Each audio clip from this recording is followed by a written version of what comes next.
Written by Matthew Fogel, directed by Aaron Horvath and Michael Yelenich, the Super Mario Bros. Movie is the latest attempt in adapting the iconic video game to the big screen. And I think they found the right castle this time around. The major concern going into this movie was the choice of Chris Pratt to voice the famous plumber from Brooklyn, who already has a very distinct voice. But anybody that thought you could make a 90-minute film with your protagonist speaking in a cartoonishly stereotypical accent has eaten way too many funny mushrooms. The opening scene of the movie addresses this and puts it to bed immediately.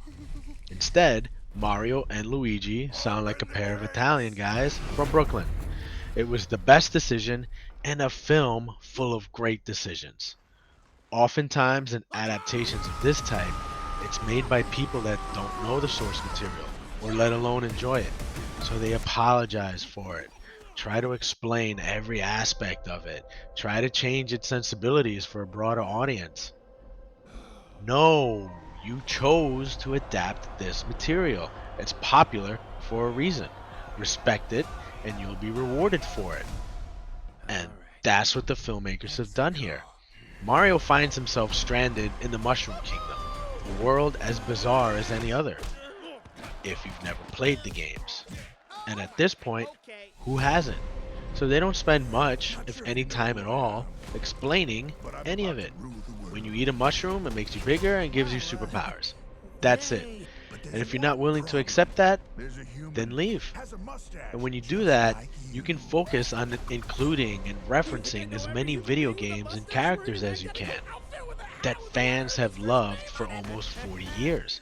And make no mistake about it, despite being an animated movie, the filmmakers go out of their way to satisfy the fans that grew up with these games. The amount of Easter eggs and attention to detail is pure joy for the fans. It's also not a coincidence that the soundtrack is mainly 80s pop songs. You're appealing to a certain age group there. Chris Pratt, Anya Taylor-Joy, and Charlie Day give wonderful performances, along with the rest of the cast. But Jack Black as Bowser, with his rock ballads, almost steals the show.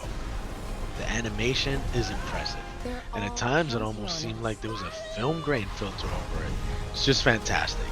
A group of very talented people poured their hearts and souls into making this movie. You can feel it and sense it. What a fun experience. The Super Mario Bros. Movie scores 9 out of 10 points. If this is the level of quality they're going to bring to these Nintendo adaptations, bring them all.